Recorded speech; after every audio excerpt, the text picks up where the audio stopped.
ઉજળા ભવિષ્ય માટે બાળકોને હોસ્ટેલમાં મૂકતા વાલીઓ સાવધાન થઈ જજો. ક્યાંક હોસ્ટેલના નિયમો જ બાળકોનો કાળ સાથે ભેટો ન કરાવે તેનું ધ્યાન રાખજો. જસદણની આલ્ફા હોસ્ટેલમાં વિદ્યાર્થીનીના મોત પછી નવો ઘટસ્ફોટ થયો છે.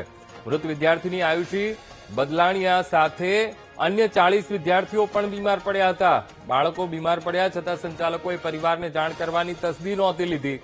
હોસ્ટેલમાં 2 મહિના સુધી વાલી સાથે વાત નહીં કરવાનો નિયમ હતો. હોસ્ટેલના નિયમને કારણે બાળકો પણ પોતાના વાલીઓને બીમારીની જાણ ન કરી શક્યા. તો આયુષી બદલાણીયાના મોત પછી 40 વિદ્યાર્થીઓને વાલી હોસ્ટેલમાંથી પરત લઈ ગયા છે.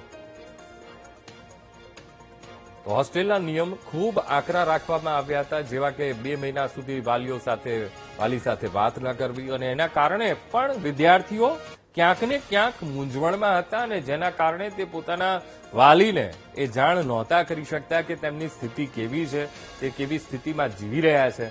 તો ક્યાંક હોસ્ટેલના નિયમો બાળકોનો કાળ સાથે ભેટો ન કરાવે એ પણ વાલીઓએ તસદી લીધી, અને ત્યાંથી જેટલા પણ એ વિદ્યાર્થીઓ હતા તેને વાલીઓ હોસ્ટેલમાંથી પરત લઈ ગયા છે. આજ મુદ્દે સંવાદદાતા કાળુ ફોનલાઈન પર જોડાઈ ગયા છે. કાળુ, હવે ક્યાંક હોસ્ટેલના નિયમો પણ બાળકોનો કાળ સાથે ભેટો ન કરાવે એનું પણ હવે વાલીઓએ ધ્યાન રાખવું પડશે, કારણ કે એવી ઘટના એ જસદણની આલ્ફા હોસ્ટેલમાંથી સામે આવી. હવે વિદ્યાર્થીનીના મોત પછી આ નવો ઘટસ્ફોટ છે. મૃત વિદ્યાર્થીની આયુષી સાથે અન્ય 40 વિદ્યાર્થીઓ પણ બીમાર પડ્યા હતા. આ કેસ અંતર્ગત શું અપડેટ, કાળુ? એ ચોક્કસથી વાત કરીએ તો આજે 15 દિવસ પહેલા આયુષી બલદાણીયા નામની જે આલ્ફા જ્યાં ટીચિંગ ક્લાસ ત્યાં અભ્યાસ કરતી ભાવનગરની 10 વર્ષની બાળકી હતી, તેમને સપના નીકળ્યા હતા. તેમને બહુ તાવ આવ્યો હતો, અને તેમને જે વાલી છે તેમને જાણ કરવામાં નહોતી આવી. અહીંયા જે કડક નિયમ બહુ છે, 2-3 મહિના સુધી વાલીને જાણ કરવામાં નથી આવતી, બાળકો સાથે ફોનમાં વાત કરવામાં નથી આવતી.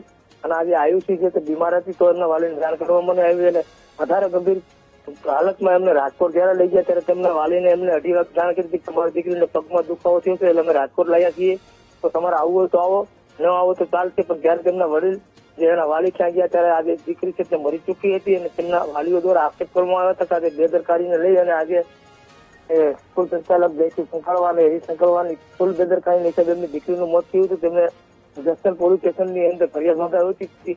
રાજકોટ રૂરલ એએસપી જસદણના રાજકોટના એસપી વિજયસિંહ ગુર્જર મુલાકાત આવ્યા, તેમને તાત્કાલિક તપાસના આધારે અને બંને ભાઈઓની ધરપકડ કરવામાં આવી છે. અહીંયા આજે એ સિવાયના બીજા 40 બાળકો હતા, તે પણ બીમાર હતા, અને હજી હાલ આજે બાળકો છે તેમને અહીંયાથી તેમના વાલીઓ દ્વારા લઈ જવામાં આવે છે, એડમિશન રદ કરવામાં આવે છે, અને 40 જેટલા બાળકોના એડમિશન રદ થઈ ચૂક્યા છે. અને હજી હાલ અત્યારે પણ અમુક જે બાળકો છે તેમના વાલીઓ આવતા હોય છે, તેમને લઈ જતા હોય છે, અને સંતુષ ચાલક જે બને છે તેમની ધરપકડ કરી અને જસદણ પોલીસ સ્ટેશન લઈ ગયા છે. જી બિલકુલ કાળુ, સમગ્ર માહિતી સાથે જોડાવા બદલ આપનો આભાર.